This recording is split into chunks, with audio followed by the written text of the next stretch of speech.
We're Robin and Steve. In the last episode, we sailed from the Solitary Islands to Mum's house in Port Hacking. So, since Easter, we've sailed over 4,500 nautical miles, from Mum's place to Cairns and back again to south of Sydney.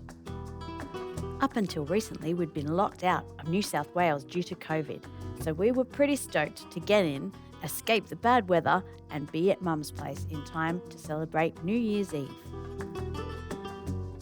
It had been a long journey, and Mum was there to welcome us into the bay with a wave of a red bath mat.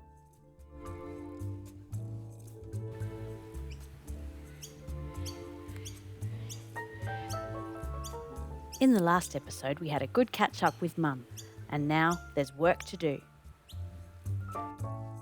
Way back in Iluka, we'd been struck by lightning.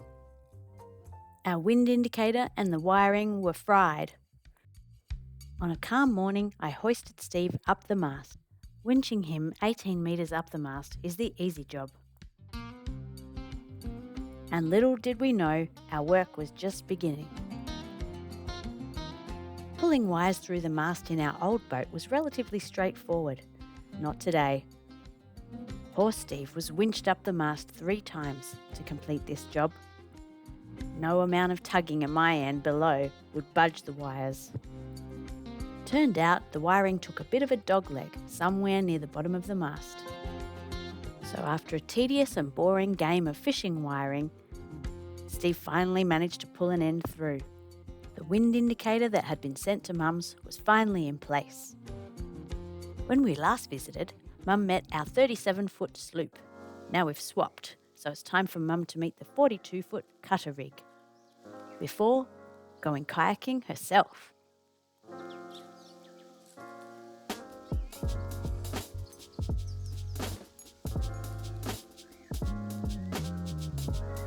Soon I was to have a reunion with my high school pal, who by luck just happened to be in the area at the same time.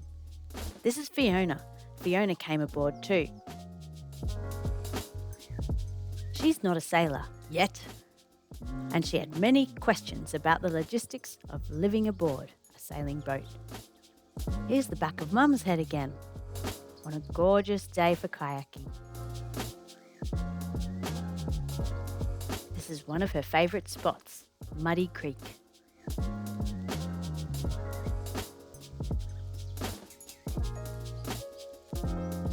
Here's Mum in her happy place, amongst the mangroves.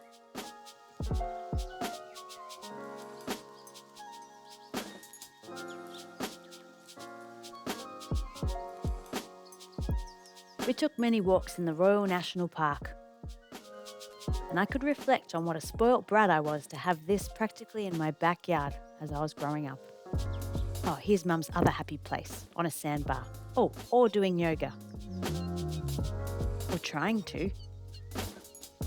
Here are some of the local animals. Big kitty. A rather fat blue tongue.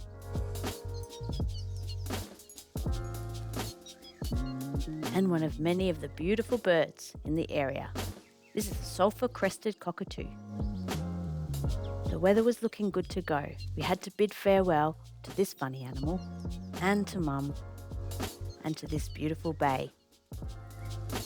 It was time to bid farewell to this beautiful area and make our way out of the Port Hacking.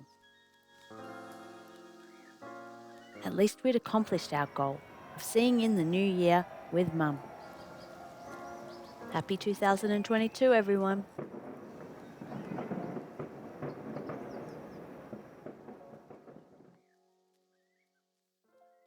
When the tides were rising, we unhooked from the mooring to make our way out towards Gibbon Beach. It was pretty nasty weather, and we did get some storms come through and filled our jerry can with water. After exploring Dharawal country, it was time to head south towards Jervis Bay. Or Jervis Bay? I've heard both. This part of the coastline may not have many shelters, but it does have beautiful cliffs. Bye-bye, Sydney.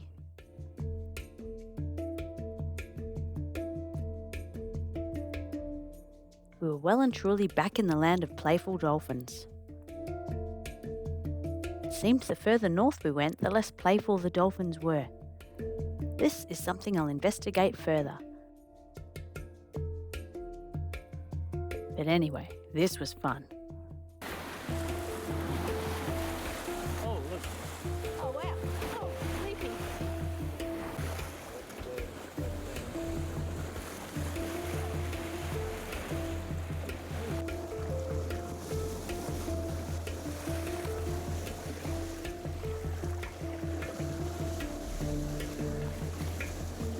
We zipped on past the Illawarra area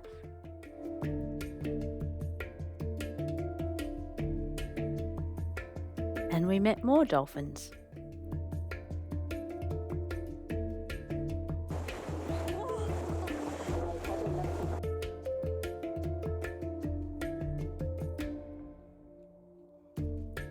And here we had some great cliff appreciation.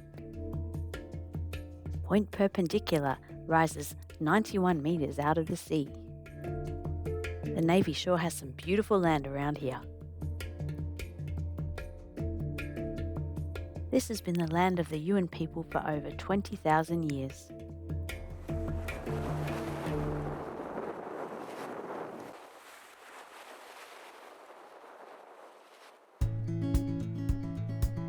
After an evening of fish viewing and resting, we woke up and headed south. We didn't get enough of those northerlies we'd been expecting, and so we had to motor a lot.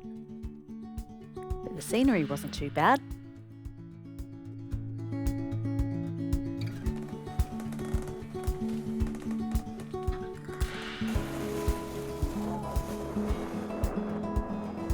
To be honest, we didn't quite know where we were going here. We had lots of options. We ended up resting at Browley Island.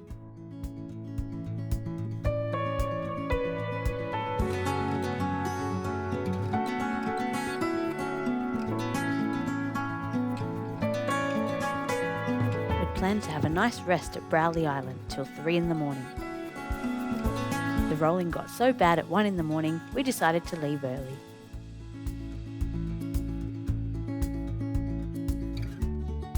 We've been tacking so much that using the spinnaker was a bit of a novelty. And it was a good chance to give it a new splice. By now we were preoccupied with eggs Florentine from Sprout Cafe in Eden. Finally we made it, and we did live that dream. And other dreams like replacing Steve's tattered shorts. While he did that, I saw a cat. The visitor centre had been tarted up and was looking beautiful. Many a sailor has waited here for the right weather window to cross Bass Strait. It's a good chance to check everything's in good working order, including topping up the engine oil. We zipped across to Twofold Bay due to a change in wind direction.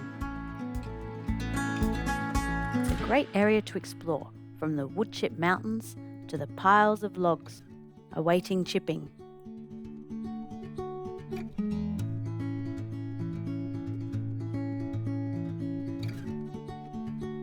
Wood chips at sunset.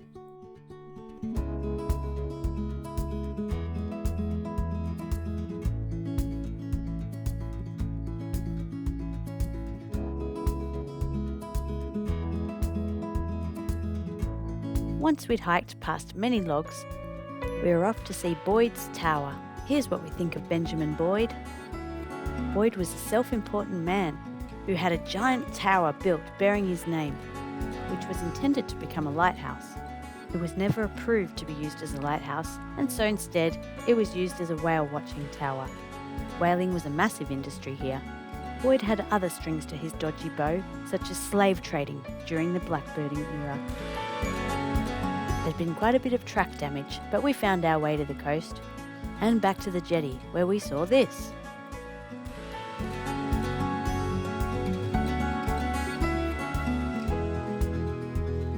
Stingray regretting its last meal. Like this stingray, baleen whales have had a bad time in this area. Between 1840 and 1930, a group of orcas or killer whales helped people hunt baleen whales. Led by Old Tom, the orcas would shepherd the baleen whales into Twofold Bay, then swim to alert the whalers of their presence. And here are remnants of the blubber processing site. But enough about blubber. It was time for us to cross the Bass Strait. Our first crossing had not been fun, so we were feeling a bit wary. The sea state was messy, but not too uncomfortable. We were going 6 to 7.5 knots with 3 reefs in the mainsail and 2 in the jib. We'd lost sight of land when a wind vane line broke. Here Steve is trying to feed a new line through so that we can steer with the wind again. He secured and tensioned the new lines, then reactivated the wind vane. And he did all this in 3-metre swells. Then our boat would stay on an angle to the wind without using electricity once again. We loved the addition of the wind vane and of our new sleeping nook. Even in rough seas it was quite cosy in our stern berth as our wet weather gear danced about. Here's me when we're nearing the Bass Canyon.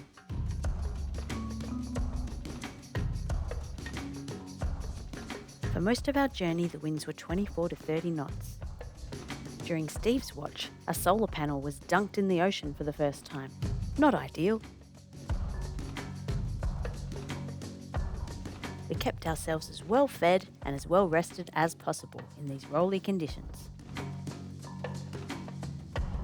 Eventually, during my last 3 a.m. shift, light crept in and we knew that mainland Tassie was off to our west. But we couldn't see it. We were tired, but we had to keep a particularly good watch in this thick fog. Overnight, our port light had stopped working. But other than that and a spilt pot of tea, tragic. It was a good crossing. And although we couldn't see land, we knew it was out there, and we did see more dolphins. Dolphins in the mist.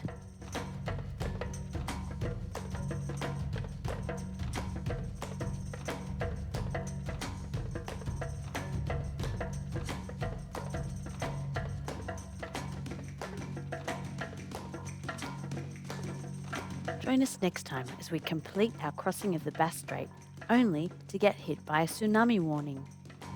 We finally slept and then got to see Tassie at its very best.